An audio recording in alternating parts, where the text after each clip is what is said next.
真田昌幸の最後。どうする家康に学ぶ日本史。武田信玄に戦略を学んだ知将。真田昌幸は戦国一の名将と称えられた武田信玄に我が両眼のごとしと絶大な信頼を寄せられた知将であった。しかし関ヶ原の合戦では西軍に組みしたため晩年は不運にも入る先で過ごした。真田昌幸の最後を詳しく見ていこう。真田昌幸は武田信玄の家臣真田幸孝の三男として生まれた。7歳の頃から信玄の小姓奥近習衆として仕えた昌幸は信玄から戦略や戦術、外交などを直接学んだ。やがて並みいる武田の猛将の中でも頭角を現した昌幸は信玄の重臣として川中島の戦いなど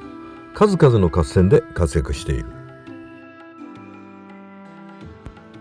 そのため信玄は近習の昌幸と曽根正忠の2人を我が両眼のごとしと信頼し重用した。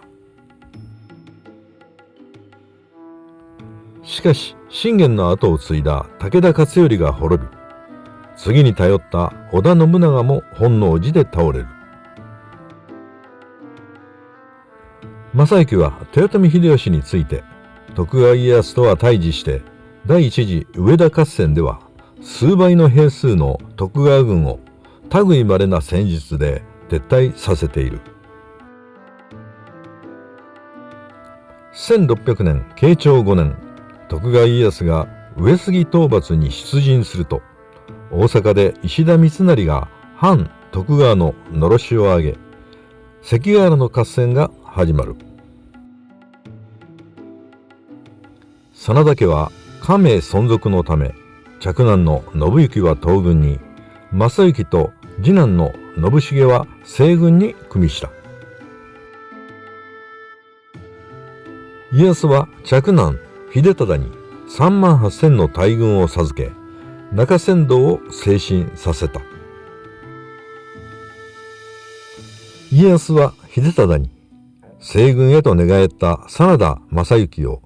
真っ先に血祭りに上げさせて一挙に規制を上げるつもりであった。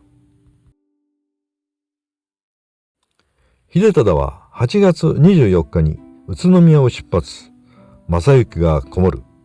上田城を攻略するために信濃の国小諸城に入った。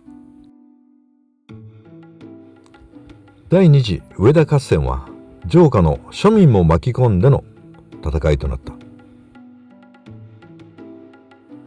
昌幸は町民や百姓に敵の首一つで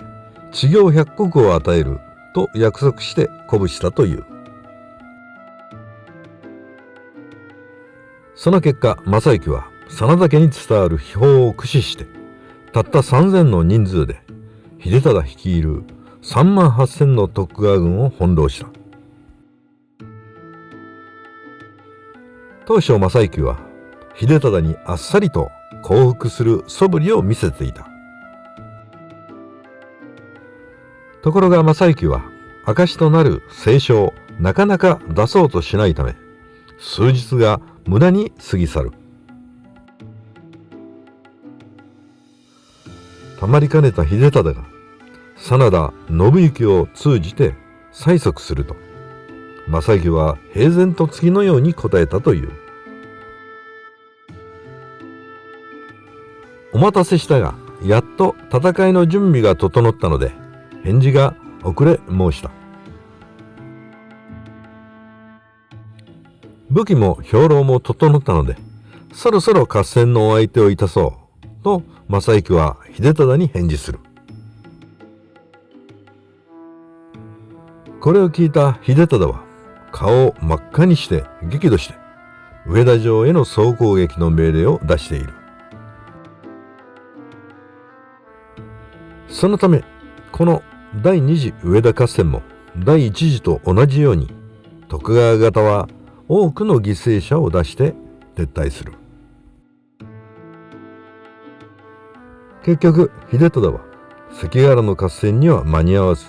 家康から叱責されることになる。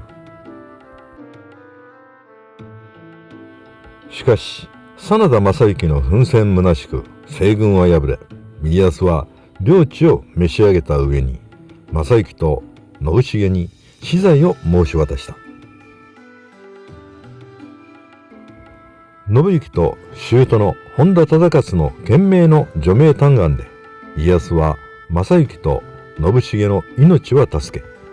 紀伊の国九度山に入るとした。九度山での昌幸は16人の家臣が付き従って元大名の格式を崩さなかったという。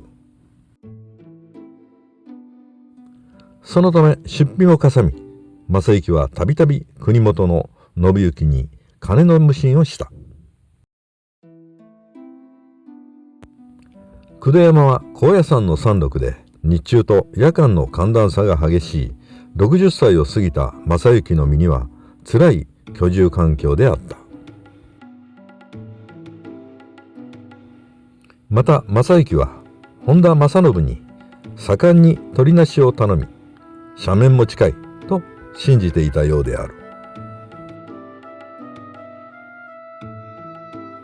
しかしその願いも叶わず、さすがの昌幸も晩年には国元に既婚がくたびれ候大くたびれという愚痴のような手紙を数多く送っている。老年期特有のうつ状態に陥ったと思われる症状を示した真田昌幸は1611年慶長16年64歳で逝去した。